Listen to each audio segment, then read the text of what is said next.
Welcome back to Explaining Everything, the channel where we dive into the stories and mysteries behind everyday things. Today's question comes from one of our curious viewers, Marco Bacon 78. Thanks for the suggestion, Marco.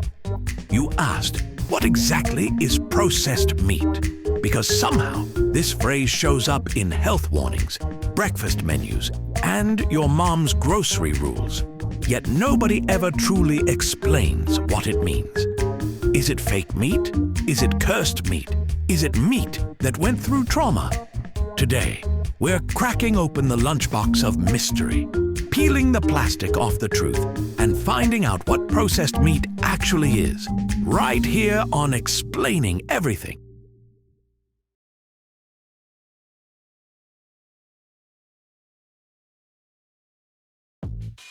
Let's get one thing straight. Processed meat is still real meat. No lab-grown goblins, no sci-fi printer nonsense. It starts as normal meat, beef, pork, chicken, and then humans get involved, aggressively.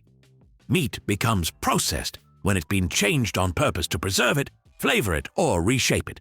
That means smoking it, curing it, salting it, fermenting it, or stuffing it into a tube and giving it a new identity. Bacon? Processed. Hot dogs? Extremely processed. Ham? Also processed. That turkey slice that's somehow perfectly round, like it was printed in Microsoft Word. Oh, yeah, processed. This wasn't invented by corporations in lab coats either. Humans have been processing meat for thousands of years. Ancient people were like, wow, this animal will rot in 3 days. What if we don't let that happen?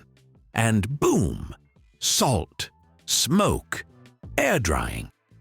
Processing was originally survival technology, not a marketing scheme. So at its core, processed meat just means meat that's been deliberately altered to last longer or taste different. That's it. No spooky secret meaning. Just meat that's been through a glow-up or a witness protection program. Now, let's talk about the tiny villains, or heroes, depending on who you ask. Nitrates and nitrites. These are preservation compounds added to many processed meats to stop bacteria from throwing a party inside your sausage. They do 3 main things. They extend shelf life. They lock in that pink color that makes meat look fresh, even when it's definitely not fresh. And they help give processed meat its signature flavor. Without them, your bacon would be gray, sad, and flirt dangerously with food poisoning by lunchtime. With them, it's pink, crispy, and powerful. Here's where the controversy starts. Inside your body, nitrites can convert into nitrosamines, which are linked to increased cancer risk when consumed often over time. This is the reason health organizations, including the World Health Organization, classified processed meat as a known carcinogen, specifically connected to colorectal cancer. Before you throw your fridge out the window, this does not mean eating one hot dog turns you into a medical case study. It means frequency matters. This is a sometimes food, not a build your personality around it food. Processed meat became wildly popular because it solves 3 human problems at once. It lasts forever. It tastes absurdly good. And it requires almost 0 effort. You don't need to cook bacon from scratch. Bacon already did its emotional journey before reaching you. You don't need to raise a turkey to make a sandwich.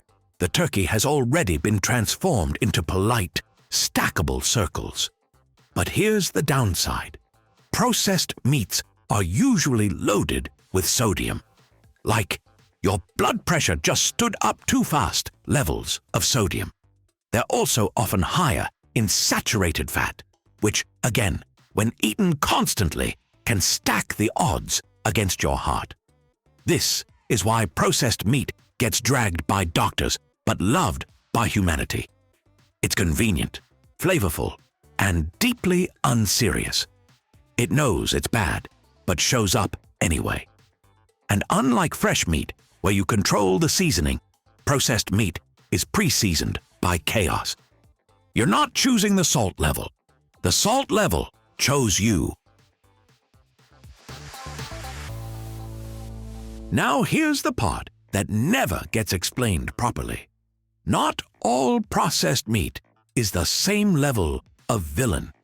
There's a massive difference between a hot dog that contains 12 ingredients you can't pronounce and traditionally cured meat that mainly uses salt and smoke. Still technically processed? Yes. Nutritionally identical? Absolutely not.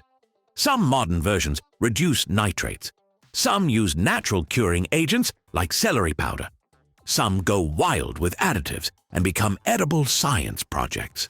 The term processed meat is a huge umbrella, and under it are both slightly sketchy foods and deeply suspicious foods. The real danger zone happens when processed meat becomes a daily habit instead of an occasional guest star. So to recap, processed meat is simply real meat that's been preserved or altered through curing, smoking, salting, fermenting, or adding preservatives. It exists because humans hate food waste, love flavor, and refuse to wait. So the next time someone says, "That's processed meat," you can confidently respond, "Yes, and I understand its entire backstory." If you enjoyed this breakdown, make sure to like, subscribe, and maybe try traditional meat once in a while. Also, if you have suggestions for our next video, feel free to share them in the comments below. We'll be sure to give you an acknowledgement for your contribution. If you enjoyed this video, please check out our other bingeable channels. Thank you for tuning in, and join us next time here in the channel that answers all the why, what, who, where, and how questions you've always wondered about, here on Explaining Everything.